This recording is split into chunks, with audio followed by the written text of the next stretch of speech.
مہکار میں وہ، جنگل میں کوہسار میں وہ، سورج چاند ستاروں میں، مومن کے کردار میں وہ، پھولوں کی مہکار میں وہ، جنگل میں کوہسار میں وہ، سورج چاند ستاروں میں، مومن کے کردار میں وہ، حور و ملکیاں جن و بشر سب پر ہے مالک کی نظر، ہر دم اس کا ذکر سنا،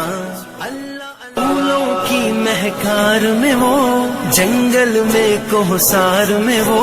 میں تشریف لے آئے کیونکہ حضرت مفتی صاحب کی آمد سے قبل ہمارے ایک مہمان ہیں جو ہم سب کے بڑے کرم فرما، محسن ملت، مفکر قوم، حضرت مفتی عبدالصمد صاحب دامت برکاتہم العالیہ کے رفیق سفر ہیں، جوانسہ عالم دین جناب حضرت مولانا ناظم صاحب دامت برکاتہم العالیہ، وہ ہمارے اسٹیج پر ہیں۔ میں استقبال کرتا ہوں کہ اس بستی کا پتہ اب یہ جنگل بتائے گا۔ علی شان بھائی آپ کی محبتوں کو سلام، اب قید کرے کیچ کرے شعر کو کہ اس بستی کا پتہ اب یہ جنگل بتائے گا، اور تم جیسے دانشوروں کو راستہ اب یہ شخص بتائے گا۔ اس بستی کا پتہ اب یہ جنگل بتائے گا، اور تم جیسے دانشوروں کو راستہ اب آنے والا شخص بتائے گا۔ ثاقب بھائی میرے میلے لباس کو دیکھ کر فیصلہ مت کرنا دوستو، میں کون سا درخت ہوں یہ پھل خود بتائے گا۔ میں گزارش کر رہا ہوں جناب حضرت مولانا ناظم صاحب دامت برکاتہم العالیہ سے کہ وقت متعینہ کے اندر اپنی بات کو پورا کر لیں۔ جناب حضرت مولانا ناظم صاحب دامت برکاتہم العالیہ۔ جس بچے کی دستار بندی ہونی ہے اس کے گھر والے اگر اس اعلان کو سن رہے ہوں تو فوراً جلسے گاہ میں آ جائیں۔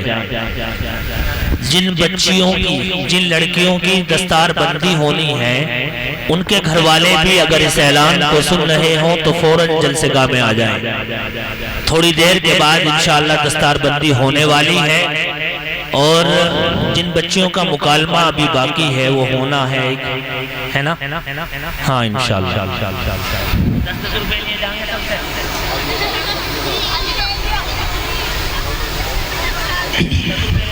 نحمده ونصلي على رسوله الكريم، أما بعد فأعوذ بالله من الشيطان الرجيم، بسم الله الرحمن الرحيم، وقضى ربك ألا تعبدوا إلا إياه وبالوالدين إحسانا، إما يبلغن عندك الكبر أحدهما أو كلاهما فلا تقل لهما أف ولا تنهرهما وقل لهما قولا كريما، صدق الله العظيم۔ یہ دستور زبابندی ہے کیسا تیری محفل میں، ارے واہ، یہ دستور زبابندی ہے کیسا تیری محفل میں، یہاں تو بات کرنے کو ترستی ہے زباں میری، اڑائے کچھ ورق لالا نے، کچھ نرگس نے، کچھ گل نے، چمن میں ہر طرف بکھری پڑی ہے داستاں میری، اڑائے قمریوں نے، طوطیوں نے، عندلیبوں نے، چمن والوں نے مل کر لوٹ لی طرز فغاں میری، میرا رونا نہیں رونا ہے یہ سارے گلستاں کا، میرا رونا نہیں رونا ہے یہ سارے گلستاں کا، میں وہ گل ہوں کہ ہر گل کی خزاں گویا خزاں میری۔ برادران ملت، عزیز محترم، اسٹیج پر جلوہ افروز ہم سب کے بڑے اور میرے کرم فرما استاد محترم حضرت اقدس حضرت الحاج مولانا مفتی عبدالصمد صاحب، شیخ الحدیث و محتمم مدرسہ دار العلوم حسینیہ تاولی،